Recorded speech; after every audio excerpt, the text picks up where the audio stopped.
Hello students, today we teach the modes of actions of hormones. Hormones म्हणजे काय हे आपल्या लक्षात आले. The chemicals which are secreted by endocrine glands are called hormones.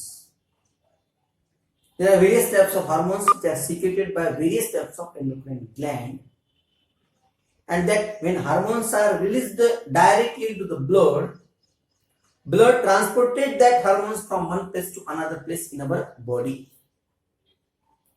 Then how the hormones are affected or enter into that cell? First, hormones are enter on the cell membrane or plasma membrane, and there are various types of hormones which are affected to that cell membrane to have a better effect on that cell. And various different hormones are secreted by endocrine glands on that cell membrane. Now we will see that there are modes of action through intracellular receptor. याच्यात आपण sale membrane बघितलं. आज आपल्याला बघायचे की modes of action through intracellular receptors. यामध्ये steroid and thyroid hormones are lipid soluble hormones. Thyroid and steroid hormones. Thyroid gland मध्ये thyroxine hormone असतो. थायरॉइड ग्लॅंड जे हार्मोन देते तिला थायरॉइड हार्मोन्स म्हणायचं. आणि ऍड्रेनल ग्लॅंड मधला ऍड्रेनल कॉर्टेक्स भाग जो आहे तो तुम्हाला अल्डोस्टेरॉन म्हणजे स्टेरॉइड हार्मोन्स देतो. ते steroid hormones. Steroid hormone and thyroid hormones are lipid soluble and easily pass through plasma membrane of target cell to cytoplasm. Direct cytoplasm मध्ये एंट्री करतो. तुम्हाला माहिती आहे प्लाझ्मा मेम्ब्रेन हे सेमी परमिएबल आहे आणि त्याच्यामधून ते डायरेक्ट एंट्री सायटोप्लाझम मध्ये करतं. त्यामध्ये एंटर होतं ते पूर्ण. and they bind to specific intracellular receptor, proteins forming hormone receptor complex that enter nucleus. आणि मग त्याच्यामध्ये त्याला मदत करणारे काही रिसेप्टर प्रोटीन्स तयार होतात. ते रिसेप्टर प्रोटीन्स त्यांना घेऊन न्यूक्लियस मध्ये जातात आणि मग ते न्यूक्लियस मध्ये एंट्री करतात.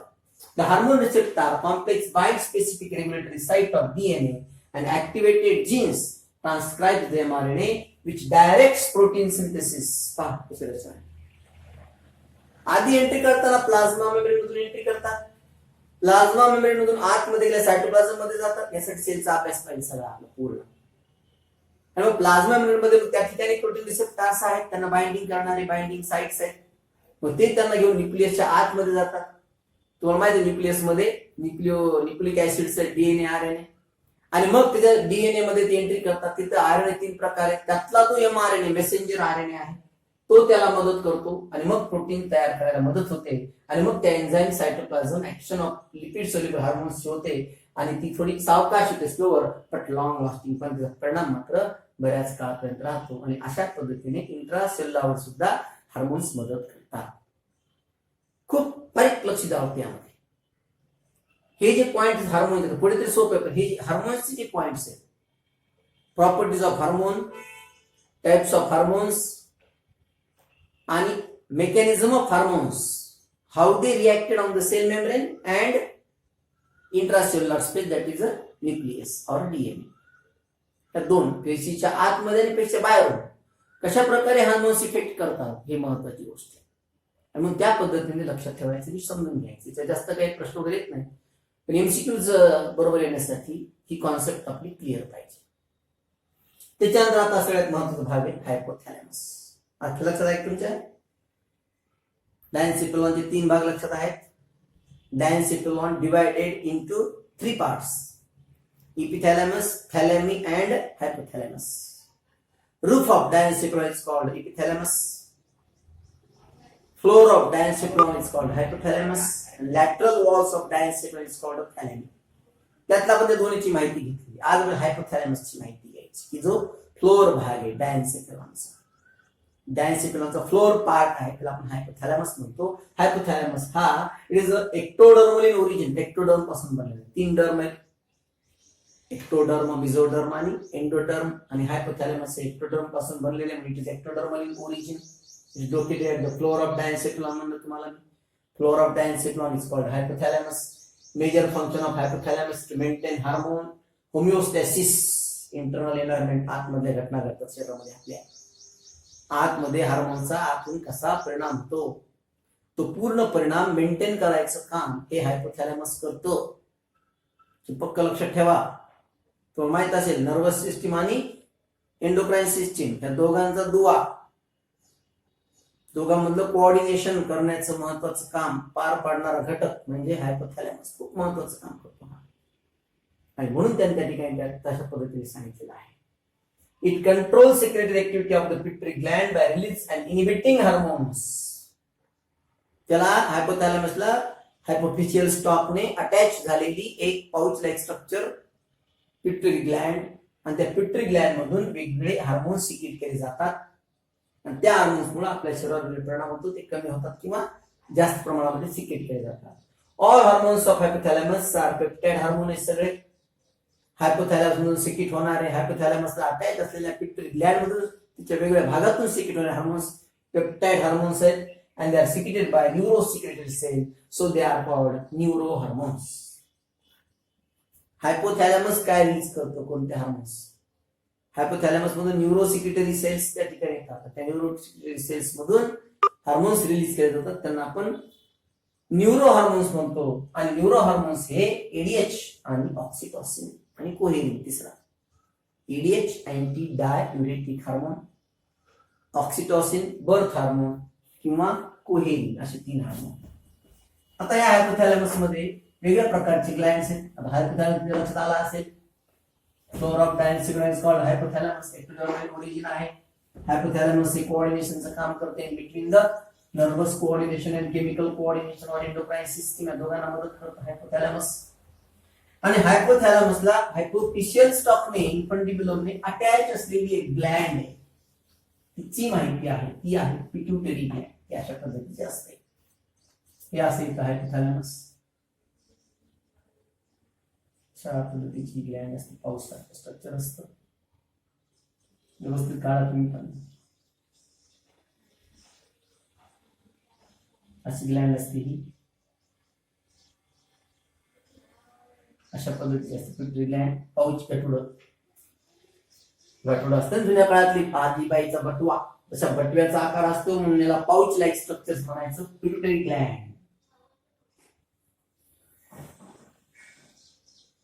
ही अशी पिट्युटरी ग्लँड मधला भाग आहे. स्ट्रक्चर ऑफ पिट्युटरी ग्लँड हे hypothalamus. Hypothalamus floor of diencephalon is called hypothalamus.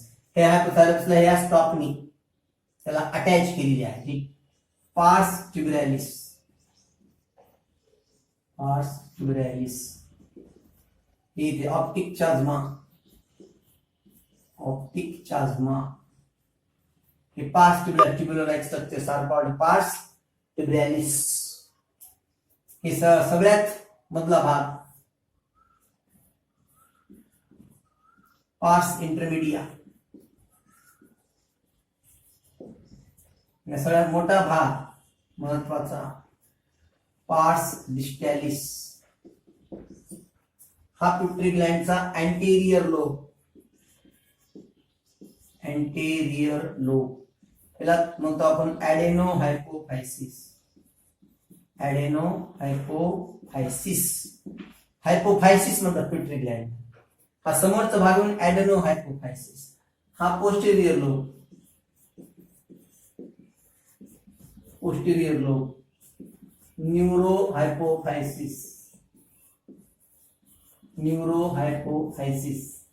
Structure of pituitary gland, structure of pituitary gland, structure of pituitary gland. हा भाग आहे 75%, हा भाग आहे 25%. हा पोस्टीरियर लोब आहे, हे जोडलेला इन्फंटिब्युलम किंवा याला हायपोफिशियल स्टॉक पण म्हणतात.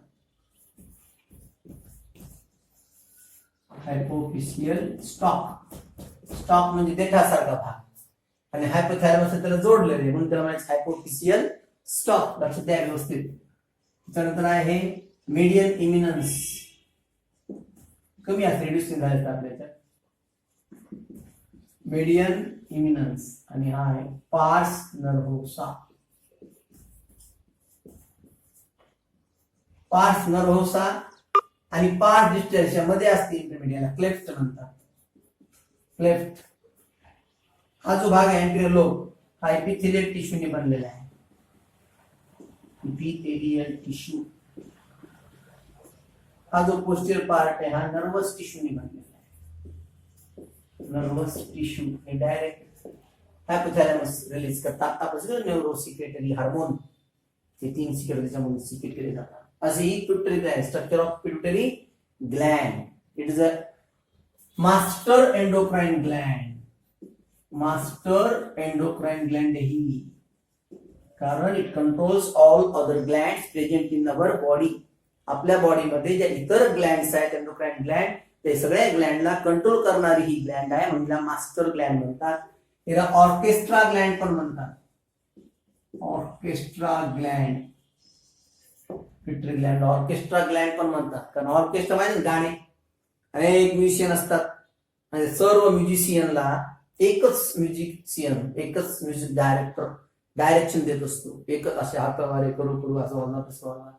तशी ही ग्लॅंड पूर्ण बाकीच्या सगळ्या ग्लॅंडला काय करते, कंट्रोल करते, म्हणून हिला ऑर्केस्ट्रा ग्लॅंड पण म्हणतात. स्पिनॉइड बोन मध्ये सिच्युएट असते. Sphenoid bone, sphenoid bone depression सारखा भाग असतो, असा भाग असतो. याच्यामध्ये ही अशी पिट्युटरी ग्लॅंड सिच्युएट हे जे आहे भाग आहे त्याला म्हणजे स्पिनॉइड बोन. हा खड्डा जो असतो त्याला सेला टुर्सिका म्हणतात. सेला टुर्सिका त्यामध्ये असतो तो, किंवा टर्किश सॅडल. टर्किश सॅडल म्हणजे काय टर्किश टॉवेल माहिती, टर्किश टॉवेल नरम नरम भाग असतो तो. आणि सॅडल म्हणजे खोगीर, घोड्याच्या शरीरावर घोड्याच्या पाठीवर बसायला जे वापरतात ती खोगीर. त्या खोगीराचा आकार असा असतो, त्यामध्ये बसतो आपलं. त्यामध्ये त्या खोगीरासारखा भाग आहे त्याचा, म्हणून त्याला म्हणायचं टर्किश सॅडल किंवा सेला टुर्सिका. हे हाड आहे, त्या हाडामध्ये बरोबर ही तुमची पिट्युटरी ग्लॅंड, पीजी पिट्युटरी ग्लॅंड, पिट्युटरी ग्लॅंड या ठिकाणी तिथं असते. बाकी पिट्युटरी ग्लॅंड आहे, सेला टुर्सिका हे टर्किश सॅडल त्याच्यामध्ये सिच्युएटेड असते. पिट्युटरी ग्लॅंड आपल्या हायपोथॅलॅमसच्या खाली व्यवस्थित मिड ब्रेनच्या खाली ही पिट्युटरी ग्लॅंड पूर्णतः, कारण शेवटचा भाग आहे हा. डायन्सिफालॉजी फोरमेनचा शेवटचा भाग आहे, त्या पुढे सुरू होतो मिड ब्रेन. मग डायन्सिफालॉजी मिड ब्रेन दोघांच्या मधला जो भाग आहे त्या ठिकाणी ही हाड असते आपल्या मेंदूमध्ये. आणि ह्या खड्ड्यामध्ये, ह्या डिप्रेशन मध्ये ती पिट्युटरी ग्लॅंड असते, सेला टुर्सिका किंवा टर्किश सॅडल म्हणतात त्याला. आणि हे पाऊस सारखं असतं, असं पुढे आउट ग्रोथ असते अशी. आणि आउट ग्रोथ असते, राक्स नाव असते, असं असतं, त्याने शोध लावलाय म्हणून याला राक्स पाऊच पण म्हणतात. Pituitary gland also called Rathke's pouch, कारण अशी पुढे ग्रोथ झालेली असते थोडी अशी ग्लॅंड. पुढे अशा पद्धतीने थोडा पुढे भाग आलेला असतो, आउट स्टेज झालेला असतं. त्या पुढच्या अशा येणाऱ्या पुढच्या भागाला काय म्हणतात, राक्स पाऊच. पिट्युटरी ग्लॅंड फार जबरदस्त पियुषिका ग्रंथी म्हणतात. ही कुंडलिनी शक्ती आहे आपली. पिट्युटरी ग्लॅंड जर व्यवस्थित असेल तर सगळ्यामध्ये व्यवस्थित असतेच. आपली विचार करण्याची पद्धत कशी आहे, आपण कसा विचार करतो, तुम्हाला सांगितलं मी निगेटिव्ह करतो का पॉझिटिव्ह करतो, त्यानुसार ते हार्मोन्स बरोबर सिक्रेट होतात. अशी ही हायपोथॅलॅमसला अटॅच असलेली, हायपोथॅलॅमस मध्ये असलेली पिट्युटरी ग्लॅंड आहे. त्या पिट्युटरी ग्लॅंडची माहिती नीट लक्षात ठेवा. पिट्युटरी ग्लॅंड मध्ये पिट्युटरी ग्लॅंड ही हायपोथॅलॅमसला अटॅच असते. समोरचा जो भाग आहे त्याला आपण ऑप्टिक चार्जमा म्हणतो. पिट्युटरी ग्लॅंडचा इथला समोरील भाग जो आहे त्याला अँटीरियर लोब म्हणतात. पिट्युटरी ग्लॅंडचा मागचा जो भाग आहे त्याला पोस्टेरियर लोब म्हणतात. Anterior lobe, posterior lobe. Anterior lobe is also called adenohypophysis. Posterior lobe is also called neurohypophysis. ते पहिले लक्षात ठेवायचं. हायपोफायसिस म्हणजे पिट्युटरी ग्लॅंड, ॲडेनोहायपोफायसिस आणि न्यूरोहायपोफायसिस. ॲडेनोहायपोफायसिसचा भाग आहे 75%, लार्ज पार्ट आहे तो, खूप largest part of the pituitary gland is called adenohypophysis. आणि तो आहे 75%. Neurohypophysis smaller part of the pituitary gland तो आहे 25%. ॲडेनोहायपोफायसिस एपिथेलियल टिश्यूने बनलेला आहे. त्यात वेगवेगळ्या प्रकारच्या सिक्रेटरी सेल्स आहेत आणि त्या सिक्रेटरी सेल्स मध्ये वेगवेगळे हार्मोन्स सिक्रेट होतात. हा जो न्यूरोहायपोफायसिस भाग आहे हा नर्वस टिश्यूनी बनलेला आहे. यामध्ये न्यूरोसिक्रेटरी सेल असतात. त्या न्यूरोसिक्रेटरी सेल तुम्हाला न्यूरो हार्मोन्स देतात. हे जनरल हार्मोन शिकून येतात, ते पण न्यूरो हार्मोन सगळ्या पद्धतीचे मेन 10 हार्मोन जवळजवळ या भागातून निवडले जातात. आणि मग एंटेरियर लोबचे 3 भाग पडतात, पार्स tuberalis, pars intermedia, pars distalis. Anterior lobe is divided into 3 parts, pars tuberalis, pars intermedia, pars डिस्टॅलिस. हे लक्षात ठेवायचं. आणि मग इकडला भाग आहे posterior lobe is divided into 3 parts, infundibulum, median eminence and pars nervosa असे भाग आहेत. आणि हे दोन सगळे भाग मध्ये जो क्लेफ्ट आहे ही क्लेफ्ट यालाच इंटरमीडिया म्हणायचं, पार्स इंटरमीडिया. आणि याच्यातून वेगवेगळे हार्मोन्स सिक्रेट केले जातात. ही आकृती व्यवस्थित काढून त्याचा अभ्यास करायचा. आता याच्यामधून जे पार्स डिस्टॅलिस जो भाग आहे त्याच्यामधून ग्रोथ हार्मोन, सोमॅटोट्रॉपिक हार्मोन म्हणतात, thyroid stimulating hormone, prolactin hormone त्याच्यातून सिक्रेट होतो, adrenocorticotropic hormone ACTH, adrenocorticotropic hormone, prolactin hormone, luteinising hormone त्याच्यातून सिक्रेट होतो, ल्युटोट्रॉपिक हार्मोन त्याच्यातून सिक्रेट होतो, जी गोनॅडोट्रॉपिक हार्मोन, त्याच्यानंतर फॉलिकल स्टिम्युलेटिंग हार्मोन, त्यानंतर LH luteinising hormone, luteotropic hormone, luteinising hormone हे त्यातून वेगवेगळे हार्मोन सिक्रेट होतात. इकडे आता सांगितलेलं ADH अँटी डाययुरेटिक हार्मोन, त्याच्यानंतर ऑक्सिटॉसिन म्हणजे बर्थ हार्मोन, आणि तिसरा कोहेरिन लक्षात ठेवा.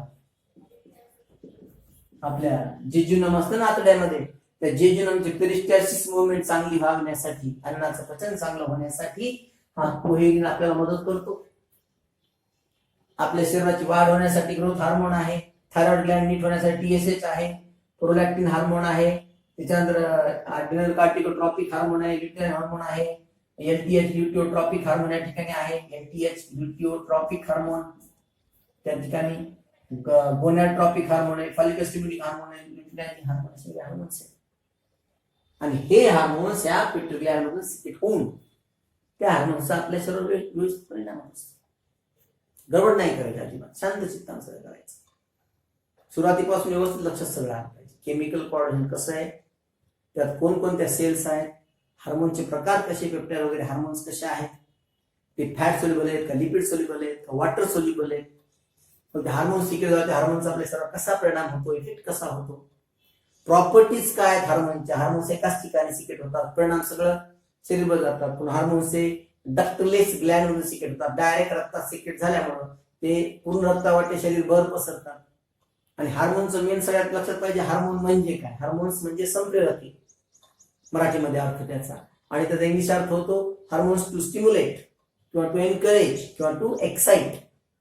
आणि मग ते हार्मोन्स आपल्या शरीरामध्ये सेल मेम्ब्रेन आणि इंट्रासेल्युलर म्हणजे आत सेलच्या आत आणि सेलच्या बाहेर आपल्या शरीरावर विशिष्ट पद्धतीने सिक्रेट होऊन त्या पद्धतीचा परिणाम आपल्या शरीरावर करत असतात. आणि म्हणून त्या पद्धतीने लक्ष दिलं तर आपल्याला हे सहज लक्षात येऊ शकतं. घाई गडबड करायची नाही, नीट वाचायचं, नीट लक्ष द्यायचं, फिगर व्यवस्थित काढून पाहायच्या, अभ्यास रेग्युलर करायचा. व्यवस्थित जर केलं तर मला हे येऊ शकतं. थँक्यू.